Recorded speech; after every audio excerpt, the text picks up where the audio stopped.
It's the believing yourself and getting over that fear, the barriers that are blocking you, and it makes life all around better. Relationship, health-wise, just work. My work productivity went up. Boxing was able to just motivate me and give me enough fuel for me to just think outside the box, right? Just take that different angle, right? And if you're boxing, you're not going to stay in front and keep throwing, right? You're going to step to the right, step to the left. You're going to go down, and that's life, right? So someone says, you can't do this. It's like, you can't tell me that. There's different ways to get around it. Welcome to a Face Project podcast.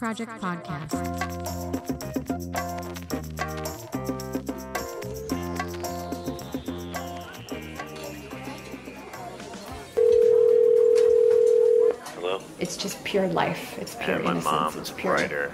gratitude. So I ended up in America. I am an adopted Korean and have been all my To me, life. it's a perfect blend of science and creativity. I was screaming, I will live over here till I die.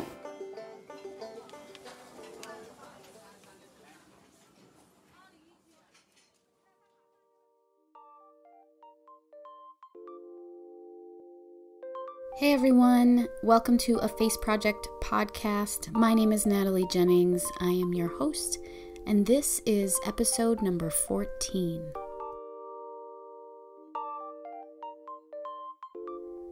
A Face Project podcast features stories told by people from around the world that help to broaden your understanding of the human experience. And I also wanted to let you guys know that we have a companion quarterly magazine. This magazine features photographs and transcribed interviews that you hear here on the podcast in both print and digital form. So if you head over to afaceproject.com and look in our store, there you'll find the print and web versions of our quarterly magazine, and you should be able to purchase issues 1 and 2. Something that's important to us here at A Face Project is keeping the content of the magazine relatively timeless. So if you missed an issue, the 3rd issue is on its way out at the end of this month, early next month. You can still go back and check out Volume 1, Issue 1 or Volume 1, Issue 2, and those stories should be relevant for years to come. So check that out, faceproject.com, and look under the store menu.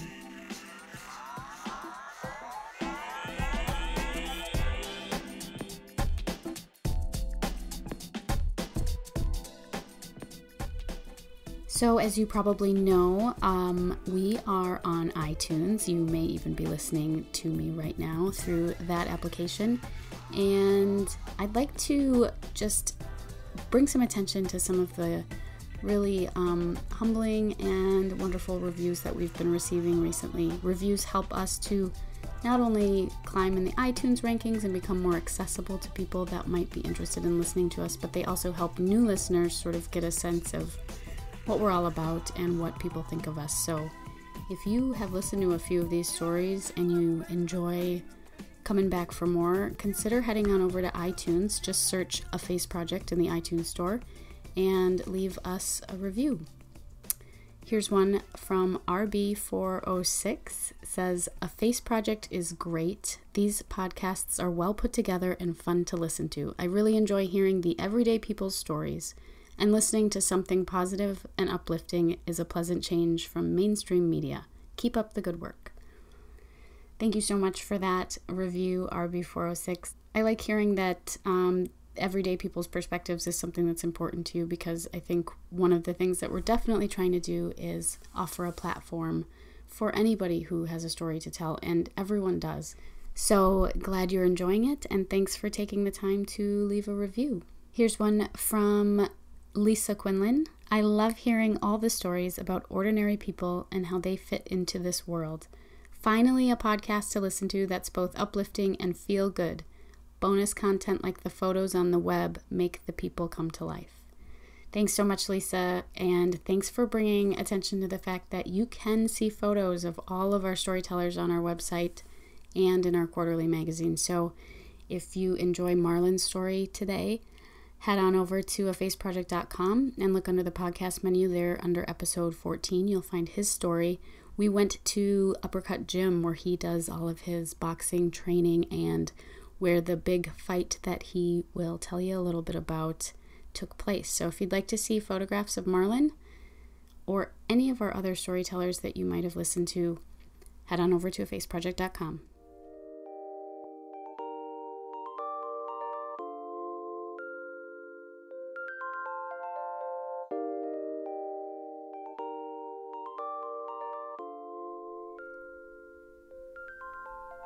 Today's story is told by Marlon.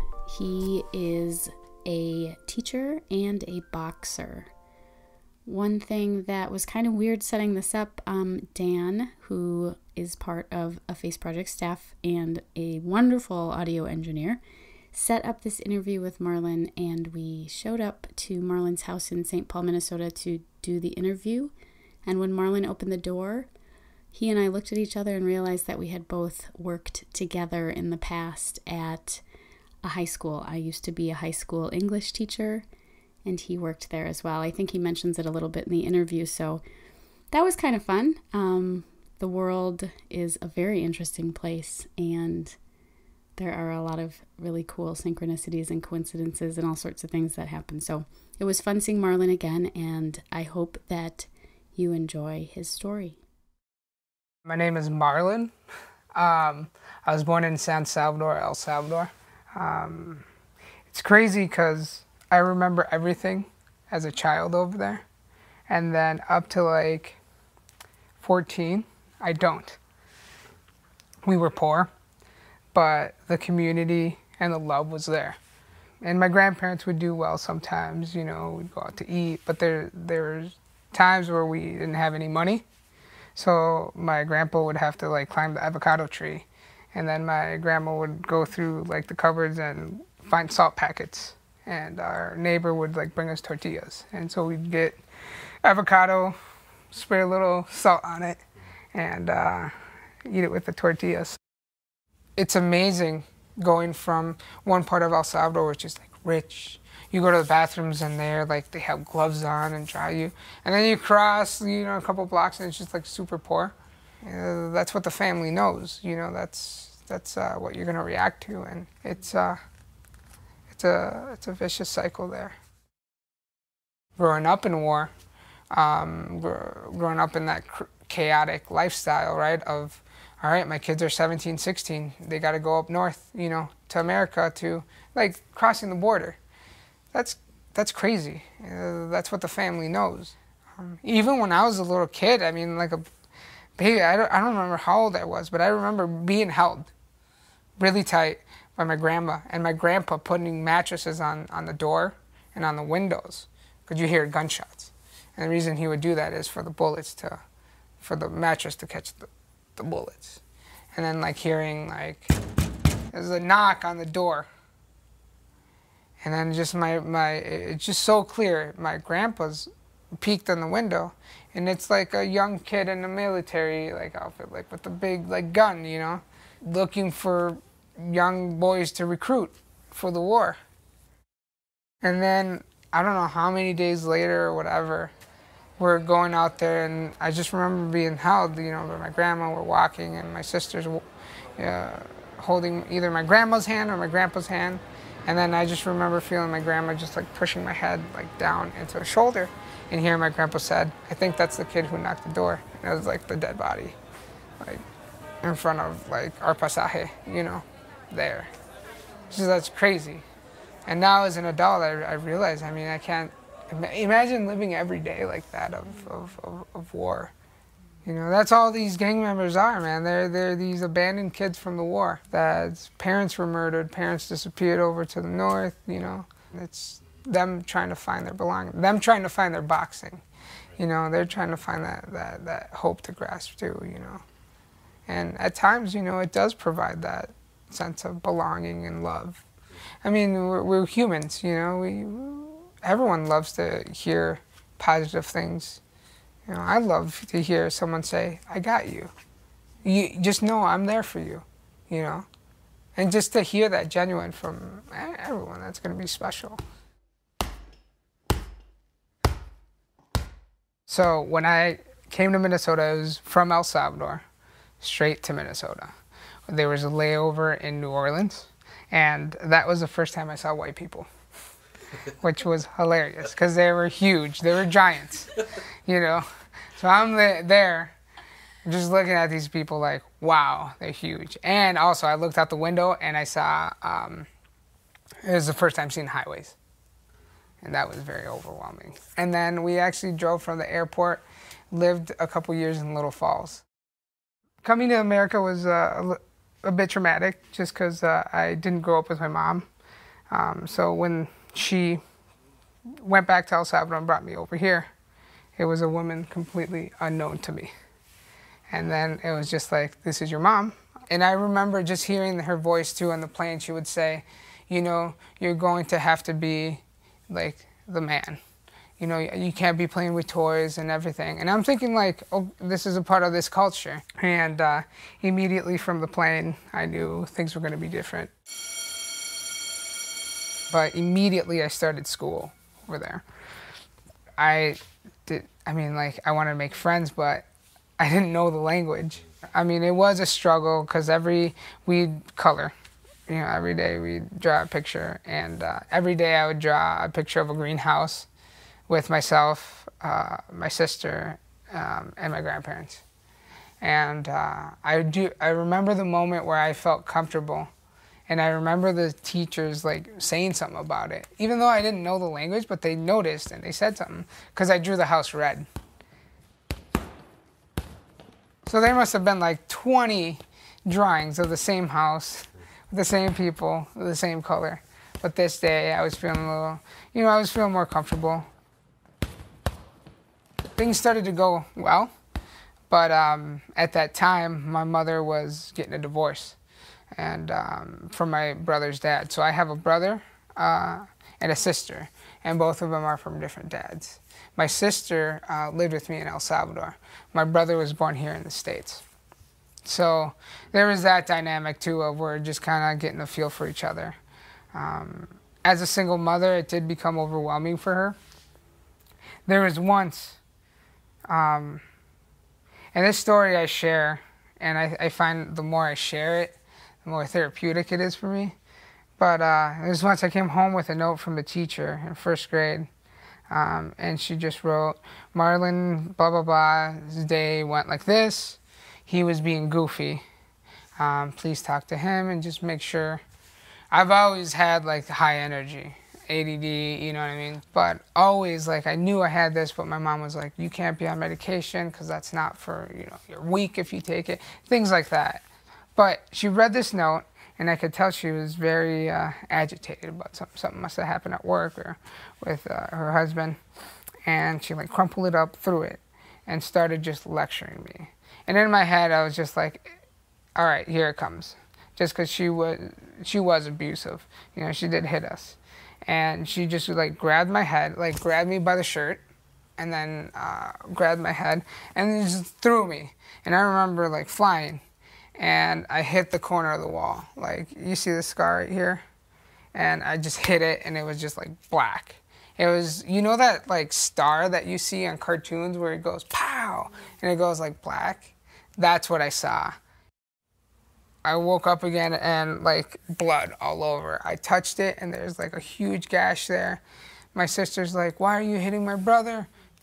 She pushed my sister and she almost fell out of the door because we had like steps there. Me being bloody, holding myself, like I'm thinking like my sister. And finally things settle in and I'm there crying, everyone's crying. My brother's just like in shock because he's so little. And the ambulance was called, but she said, tell them that you fell you were reaching up something from the chair and that you fell on the wall. If you don't tell them this, if you tell them that I did this, you will never see your grandparents again. You won't see your sister again, and you won't see your brother again. I was seven? Yeah. So fast forward to when I'm 14, I get sent to El Salvador to spend time with my grandparents, and I mentioned to my grandmother that I like to meet my father. And I did. And it was nice, you know, he's well off over there. So that was cool, you know, that kind of just started to expand my my mind a bit, you know. The world's a little bit bigger than what I thought it would be. Came back to the States, and there's just more conflict between my mom and I, just because I had met my father, and I did get into some trouble, unfortunately, as a juvenile. There was a lot of, how do I say, there's a lot of conflict between my mom and I, and which now even I have an attorney working on the case, just because I know, looking back at it, it was unfair. But who's going to listen to a 14-year-old kid? You know? But yeah, it sucked. It was terrible. It was a bad experience to go through. And when the call was made to 911, my mom runs with the phone, and in Spanish she said, "We got him." I'm like, "Lo tenemos, ahí lo tenemos." Almost like that rings in my head. That just says like, "We got him." And so me, yeah, like a trap, you know, like a trap. Like, you know, there's an animal that's in the gutters, and you set a trap, and then you got him. You know what I mean? And I just remember just being in shock there. My mother ended up getting a job, and we ended up moving into Northeast Minneapolis. And that was good, just because there's parks. So I started meeting friends. I got into baseball and American football. And so that transition was good. 15, 16, she kicked me out, and there went school. And I ended up working for a factory, like 4 to 2, like 4 a.m. to 2. And since I spoke Spanish and English, I was put in a management position, saved up money. Somehow, I don't remember how I did it, but I bought a car. No license, no anything. You know, I was just working to get that permit. And but yeah, you know, time passed, and I'm hopping from place to place. And I did live in my car for a while. I was homeless, which was a bummer. Family took me in, but then family charged rent. Grandpa got word of it, that I was just, you know, kind of lost. He comes over to the States, and he put a stop to that. He's like, "Hey, I'm going to support you." So for the first time since El Salvador, I felt like I had a parent to support me. That's actually when I found MTS out as a young kid. MTS, that's Minnesota Transitions Charter School, and I ended up going there. And I just like put my head down. I did like 8 to 7 Saturdays, like 10 to 2 online school, anything you could do for extra credit. And the people there were amazing. For what they lacked in resources, they had in just passion, you know. It was so pure and authentic. You know, going from, "I don't want you here, get out of here," to, "We want you here, we're going to take care of you, are you good? Do you have everything that you need to be successful here?" Every other school would just tell me, it's like, "Hey, you're going to age out, you won't get your GED." But it was Todd, who I'm friends with now, who said, "Hey, you know, you could do this." And just said, "Hey, here's what you got to do, here's how many hours you got to do. It's a lot, but you could do it." Surprise! I don't know how I did it, but I was back 2.5 years, and I completed 2.5 years in 6 months. And yeah, they elected me to speak at graduation, and that kind of rose me up, and you know, just got everything started. So I was on a high. I was like, I got my high school diploma, I gave the graduation speech. I'm in college now, you know, I'm a cool kid. I met Tegan when I registered at MTCC, Minneapolis Community Technical College. This is pretty special. I added this class. This was the last class. It was like a last-minute ad. Strategies for college. It said recommended for those new to college, and I added it. It's like, oh, that might be good. First day of school, I get there early, and I take the seat in the front and center of the class. And I noticed her on the first day, but she sat in the back. The next day, when we had that class, I got there early, and she was there. And she sat next to me. So we started talking. And before class ended, she had her notebook open and wrote my number down. I wrote my name and my number, and I'm like, hey, I don't know if you're taking Spanish, but I'm bilingual. You should definitely give me a call if you need help. She's like, oh, totally. She's like, I think I'm going to take it next semester. And I knew what I was doing. You know what I mean? I liked her. She's super pretty. She's gorgeous, you know? And she called me that day, and we started hanging out like every day. It wasn't easy when we first started, you know, getting to know each other and friends and my style and everything, but she's been supportive. She took that stern, supportive role. I'm just like, I'm gonna support you, but I'm not gonna take bullshit. I thought I wanted to be a police officer, and I applied for this program, but that ended because of the economy back in 2007 or 8.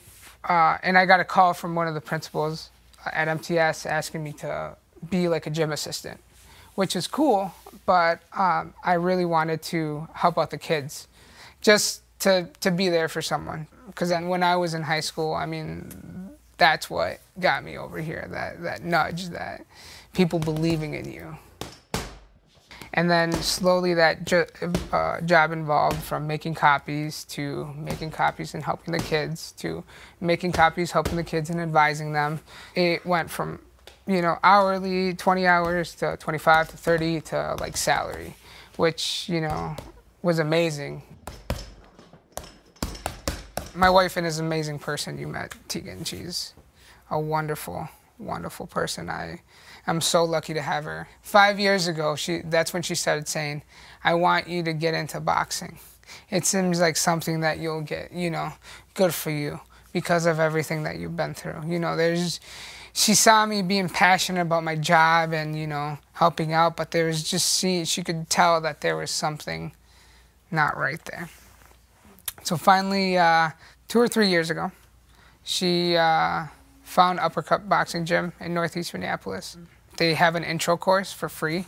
She called them up, put my name on it, came home and said, Marlon, next Wednesday you'll be doing the intro course at Uppercut. And I was a nervous wreck. And I told her, it's like, I have no business boxing. What am I? I'm gonna get beat up. I'm not good. I'm like, I'm gonna, you know, people are gonna laugh at me. I'm not that strong of a person. It takes a very disciplined, strong person to do that. I was nervous, and I remember, like, I did research on the gym, and the owner, Lisa, is an amazing woman. It's the only boxing gym in the entire country owned and operated by a woman. She talked about the struggles, too, of opening the gym as a woman and how she was turned down. Her way of communicating, you respect. There's authority there, but also you know that it's genuine. Not just like, I'm the boss. It's like, nope, I've been through all of this to get here, and this is my treasure. And immediately I signed up for 3 months. I called Tegan. I said, hey, do we have the money for this? I need to do this. From there, I started attending. By my second week there, I went open gym, and I was just hitting the bag. I had no idea what I was doing. And she comes over, and she goes, hey, let me show you something. Showed me how to use the bell, the boxing bell. So it rings 3 times. So it's green, yellow, or red. Green means you're on go, you're working. It rings, and then it's on yellow. That means you have 30 seconds. So you pick it up, all out, and then it rings again, and that means you're done, rest time. So you rest for a minute. And to me, that was just like revolutionizing working out, because it's like, oh, I got, you know, work 3 minutes, rest a minute, cool, all right. It went from me being nervous to me, you know, doing the sport two times a week, to increasing it 3 times a week, to me being there every day for 4 hours, which was amazing. And it was like this family, right? Another place that I moved where I created this family, and it just became like my happy place. And that led to, then I got a permission from one of the trainers to register with USA Boxing. Getting your papers, it's called, to be able to spar, to fight, you know. And I did, and that was a very proud moment, because I didn't think that would happen. So that was very cool. And I started sparring, and my trainer Alex, who, you know, he became a brother to me. He just took me under his wing. Him and Jack. Jack is older. He's in his 60s, but they just became like this, like a father figure and like a brother. you know. So from there, you know, we got to sparring, and to get that first fight was very difficult. You know, finding someone to match, because I had no fights. You don't want to put me in with someone that has 5 or more, you know. 2 or more, they say, you know. You want someone that has 1, maybe 2. So it was very difficult. November, I thought I had one, and I trained, and even the week of the fight, then midweek I hear, nope, it's a no-go. December, there's a fight on my birthday. So I'm thinking, it has to be it. It's gonna happen. And on my birthday, I find out, it's like, nope, it's not gonna happen. Then I started getting a little frustrated. And at that time, I was training with another trainer and my trainer, Alex. And he said, be patient. It comes with time. February, there was another fight. And this is for sure. The owner said, yep, you got it. He has no fights. You have no fights. This is good. They're coming from North Dakota. There's like 10 of them coming from North Dakota. So I'm thinking, like, it's finally here. Training, they cancel. They cancel. The day of, I was like super bummed, but they told me, it's like, you're looking good. It's gonna happen. Don't worry. Another one of the trainers in the gym, they organized this event called United Fight. It's a fundraiser for police, fire, and EMT workers who are injured on the job. We've been to them. I love it. We always go. We get the ringside seats there. Awesome event. And this trainer, whose also name is Alex too, just asked me, like, what's going on, man? Are you bummed out? I tell him that. He goes, well, what would you feel about fighting United Fight? Never in my wildest dreams would I think of fighting that, you know, just because it's like quite an event, you know. It's covered by the news and everything. And I go, are you serious? He's like, yeah, man, you're a great guy. You've been training really hard. I could put you on the card. And I go, whoa. I ask him again, and I'm like, are you serious? He's like, yeah, man. He's like, let me talk to Lisa and work things out. I need some fighters. So he did, and given the green light, you know, picked up training. I received an email. It said, hey, what song do you want when you come out for your song? So when you come out for your fight. What song did you pick? It was Murs, Looking Fly.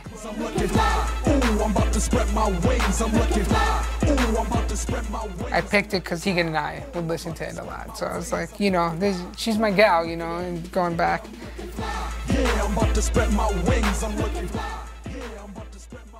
The guy I would spar with, who was a police officer in Brooklyn Park, ended up being my opponent. And the year before, knocked a guy out, like out cold. So everyone's like, you know, I'm thinking I have another opponent, but finally, like, we start hearing, it's like, hey, you're gonna go against Jason. And so we're just like, hey, it's fine, man, we have that respect. And I'm thinking, like, my first fight is a bigger deal than what I ever imagined it was gonna be. And I'm not sure if it was a day after, opened up my phone and checked Facebook, and I see a notification from the event, United Fight event. And it just said, we are proud to announce this year's co-main event, Marlon Batres and Jason Schwartz. And I go, what? Called Tegan up, and I go, you're not gonna believe this. So then she starts calling family and friends. It's like, yo, get your ticket. He's the co-main event. It means is the second to the last fight. That week, we trained really hard on Monday with, I mean, the trainers at the gym are amazing. So I'd have all these different trainers, and her name's Sarah. I hadn't taken her class in a while just because our schedules hadn't matched up. And she just looked at me and she's like, actually, Marlon's gonna fight, let me work him. And she worked me. Worked me, I mean, like, to the point where I almost threw up. I've never almost thrown up. And made little, like, adjustments. You know, it's like, hey, change your footwork over there. And it made a difference. Felt amazing. Come back Tuesday, go a little light, spar a little, work with my trainer. Come Wednesday, all right, we're feeling it, you know. We go hard, right? Training, sparring. Come Thursday, they wanted me to rest, but trainer called me over, do light pad work over there. And there's only 4 people in the gym that day. Myself, my trainer, and my opponent and his trainer. And it's just like, are you kidding me? It was awesome, though, because we have so much respect. And Jason is an amazing guy, amazing police officer, great family man, and just super nice. Friday was arrest day. It was almost like that feeling when you're a pitcher in baseball and you're throwing a no-hitter when no one talks to you. And I liked it that way. You know, I did get a couple of messages of, hey, wish I could be there, but I put my phone away and just concentrated on resting. And then come Saturday, I was feeling good. You know, I got there with my duffel bag. Tegan loaded me up with some healthy food, water. You know, got dressed up. I was relaxed, and I get there, and it's, you know, the stage is set, chairs are all set. Do the weigh-ins, you know, and then slowly people started coming. So they had split the back room up between blue corner and red corner. I was the red corner. And so I just kind of made my space there. Anthem goes on, I'm feeling good. I'm in the zone there, decided to go and visit friends, you know, say hi to everyone, in and out, in and out. I had 2 rows for VIP that were bought for my fight. Total, we ended up raising $2,500 in ticket sales, which was cool. My friends stepped up big time. My grandpa was there, my father-in-law, you know, my wife's grandparents who aren't into boxing, my mother-in-law who hates boxing, everyone there. And then, like, I don't get along with my siblings, but my brother ended up showing up, which was really cool. And all these people that I hadn't seen in a long time, probably since my wedding, you know, ended up showing up. Once intermission came out, you know, that was my last time. I decided that this is my last time to go and say hi to everyone. And you find yourself having more space. You start finding yourself having more time to think, right? And so I'm thinking, like, all right, in the zone, do I put some music on? I don't, because I love the gym. That's my happy place. So I just take out the earbuds and just start listening to the bells, the fights, people clapping. I want to go look, but I'm like, nope, I'm not going to look. The fight before me or the fight before that, that's my trainer just put a seat right there and just like started massaging me, relaxing me. And it was probably one of the best massages that I've ever had, just because he really knew, you know. He's just like, I need you to relax. And finally, it's down to 2, myself and the guy who has the main event. And I hear him go, he's like, all right, for our next match, we have representing Dakota County, Henry Sibley, Marlon Batres. So I hear my name, and the music comes on.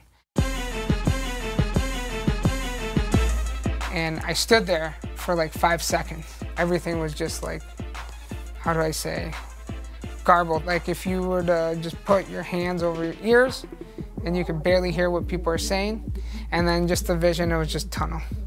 And all I could hear is, and then like the beat of the music, right? Just, and I just kind of shook, and then I heard Alex say, let's go, man, let's go. So I have this like straight face on, and as soon as I turn the corner, everyone, all the familiar faces, right? Friends, family, I could just point them out singly. Like everything slowed down. I remember seeing trainer Alfonso, he's like, go get him, man. You know, just there, and then everyone's like clapping. I see my friends, you know, and I see my wife. And such a proud moment for me, you know, to have them there and to feel that love and the support, and looking at her, being excited, and knowing that that's where it started, you know. And I cracked a smile, you know. I wanted to be serious, but I cracked a smile. I wasn't gonna tear up, but I cracked a smile, and people are like punching my gloves, and Elliot is getting the crowd going. He's like, put your hands up, you know, and just hearing everyone. He's like, yeah, go Marlon, you know. Got in there and got in the ring and warmed up. You know, I had 2 of the guys that I love the most, you know, in my corner. I see Jason, who I have so much respect for, his corner too, and the ref comes over, checks my helmet, checks the gloves, everything's taped, everything's good, show the shoes, and he's like, "You got it, champ?" Gives me a smack in the head. He's like, "We'll have a good fight." I look at Jason, I give him a nod, almost like, damn, this is happening. It rings, ding, ding, ding, touch gloves, you know, and we just started. We'd exchange blows after blows, you know, we were boxing. First round ended, it feels good. Tired. I mean, that round felt like it lasted a half hour. So I go back to my corner, I'm breathing, it's like, how'd I do? He's like, hey, you gotta throw it. You gotta be more active, make this round yours, you know, that was Jason's. So go back and again, touch gloves again, we're smiling, you know, we're punching each other and we're smiling. And I bring it up that second round. And I caught him with a little heater in the corner.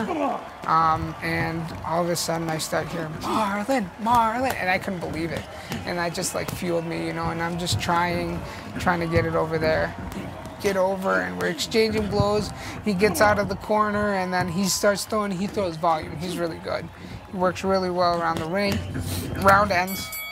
We go back to my corner, and I get like some water in the back, and I'm like, whew, and everyone's like, you made that yours? Finish hard, finish hard.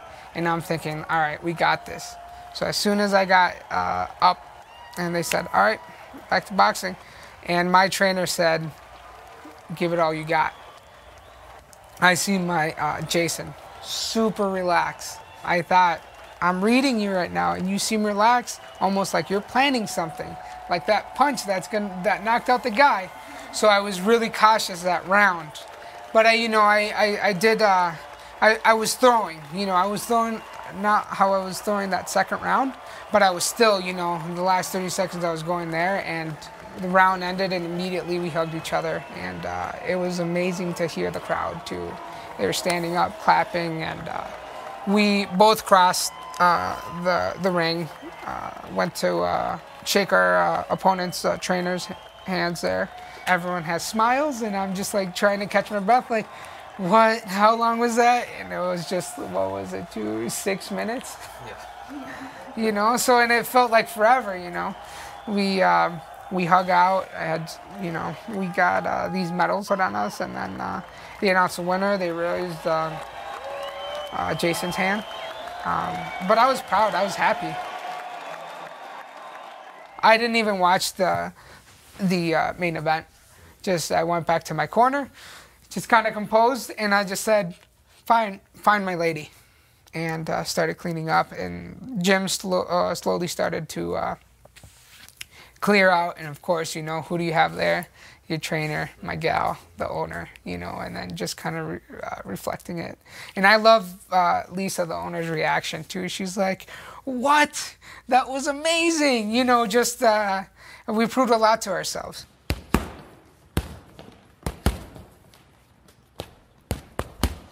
Even before the fights, it was a passion to me, and I would think of young Marlon. What does young Marlon need at this school? Because I had just started at Henry Sibley at the high school there in West St. Paul. And I decided that I wanted to start a boxing club. I talked to a couple of the principals. I talked to the athletic trainer. Athletic trainer's like, yeah, why not? And I told them too, it's like, I am going to buy the equipment. So it was 20 kids. I had them write an essay. You know, what is this going to mean to you? What are you hoping to get out of this? 20 kids turned into 25 kids. And then the students themselves, I love this, decided to combine the male and female classes and said, we want 2 sessions a week instead of just 1. I mean, there was this kid who had a disability. Administration told me that the year before he had spoken to anyone. You know, he would dress like the WWF, like the Undertaker, kind of loner. And he approached me, and I could tell, you know, he was very nervous. But I said, it's like, hey, just come, don't worry, we're gonna do this. And So he went from wearing black to wearing colors, to, you know, doing his hair, to sitting with people at lunch, to asking a girl out to prom, you know, to being goofy. You know, little stories like that. There's another kid that's a little overweight, trimmed, you know, and there are these kids that you would not expect to go into the boxing club. And I'd work them, you know, but the work of where they saw results. Keep it going, keep it going. Turn with your hips. Time. The kid approached me, the one that kind of just blossomed. He ended up approaching me and say, I've found out what I want to do for a living. He goes, I want to be a personal trainer. And his mom approached me at the conference. He's like, you have no idea how much the sport has meant to him. And just to hear that from parents, you know, from the gals having confidence, and, you know, they created this club together. I told him, this is your club. This is, I want everyone to have ownership of that. So we created, that sense of community was building in the school. You could just feel it, you know, and just like these kids that were just scattered came together, you know, with boxing. You know, for me, it was a huge barrier. I didn't believe in myself. I had no confidence. I'm not going to be good. You know, you took that step and you're trying it. And I think once them seeing just, you know, getting the basics and then seeing, hey, that I can do this, and then learning. There's so much to learn, and I'm learning too. I got my coaching certification, and that kind of stepped up my game. My organization became better, and that's where the club kind of took off in the school.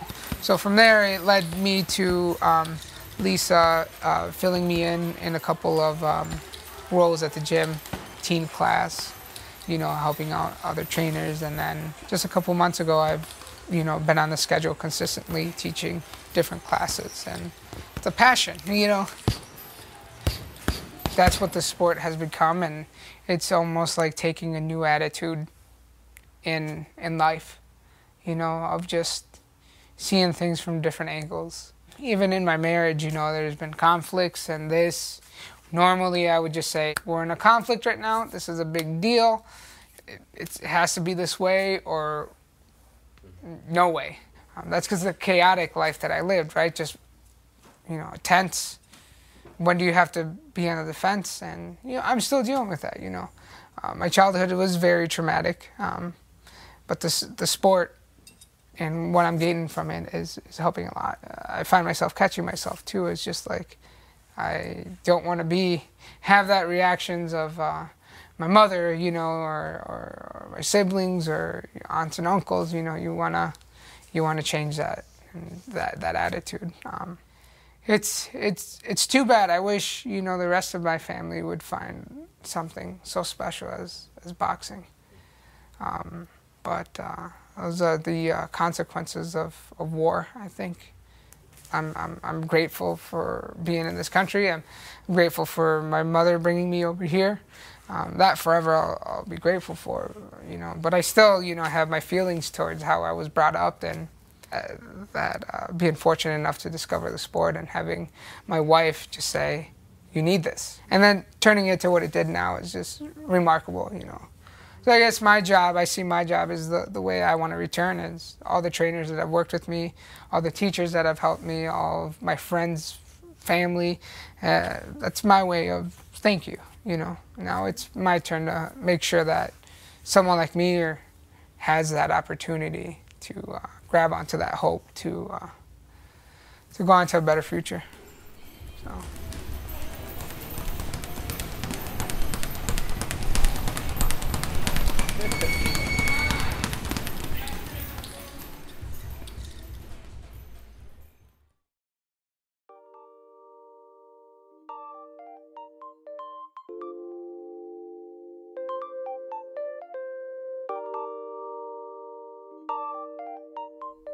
This story was recorded and produced by Daniel Zamzow and me.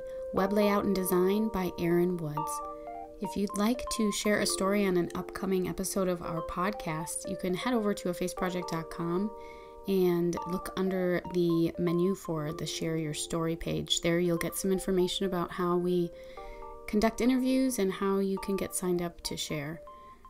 Finally, if you enjoy the podcast and want to follow along and interact with us, we are on Twitter, Instagram, and Facebook at A Face Project, or search A Face Project. And a reminder to also hop on iTunes if you're an iTunes user and take a couple seconds to give us a review. Reviews help us to reach other people. They help us climb in the iTunes rankings, and they also really help others who haven't heard of us to have a better idea of what we're all about. So if you're enjoying this and you're a regular listener, consider giving us a review, or you can also consider becoming a contributing member of the Face Project community.